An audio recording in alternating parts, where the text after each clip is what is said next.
Gus Van Sant, from what I understand, his reasons for remaking it, he looked at it more of as like a project you'd have in film school, and he wanted to do a shot-for-shot remake of the film. And I think there's always going to be that in movies. I mean, there are countless remakes and sequels to every movie practically that's ever been made that's been successful. And Psycho, of course, was one of those films that had a number of sequels, had the remake.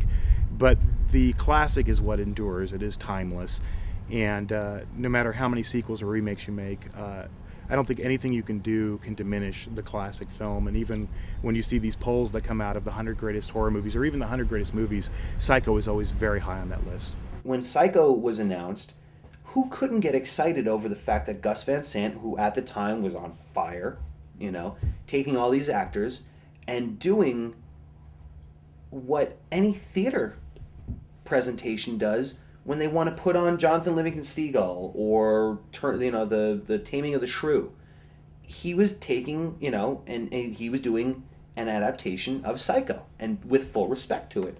So I was excited for it. Van Sant was smart in bringing Stefano back to at least tweak his screenplay a little bit to modernize it, so to not anger the purists as much. And of course, he used the Bernard Herrmann score. It was more about sort of, this was his favorite movie, and it was like a technical experiment. Can it be redone shot for shot?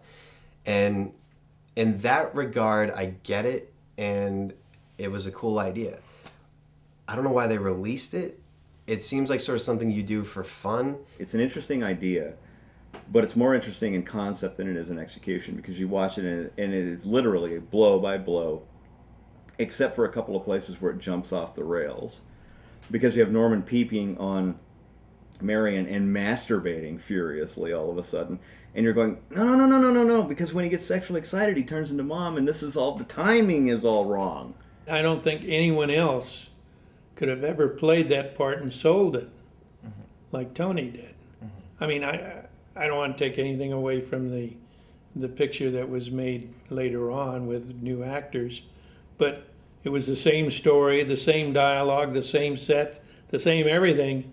It wasn't the same movie. And I don't think it's a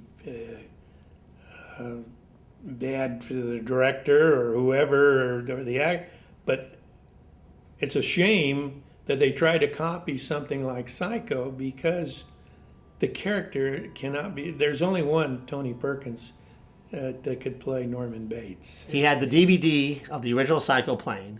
He had a stopwatch, and the actors would do the scene, and he would actually time out the original scene, and if they were too long or too short, they would do it again and again and again. I think he made Robert Forster at the speech at the end do it like 56 times because he didn't make the same running time. So he's trying to do everything exactly the same. It's like, so then why have actors? You have robots. So you're not giving the actors any freedom to actually give a performance. I mean, Hitchcock was, actors were treated like cattle, but they were allowed to act. In this situation, you're not allowed to act. So there were some good actors there. I mean, I don't think in this movie they were at their utmost because they weren't given any freedom. It doesn't fit in the canon, I don't think. I'm sure everybody who made it had a great time making it, and like I said, it's hard to make any kind of a movie, but still, it's not something that, having seen it, I'd watch again. And I must have seen Psycho 100 times, 150 times since the first time that I saw it. I'll probably watch it once a year for the rest of my life. I just kind of feel like if Gus Van Sant was sitting here with me right now, he'd just say, like, dude, look, I was just doing something I thought would be cool. And I'm sure he did think it was cool, and that's great.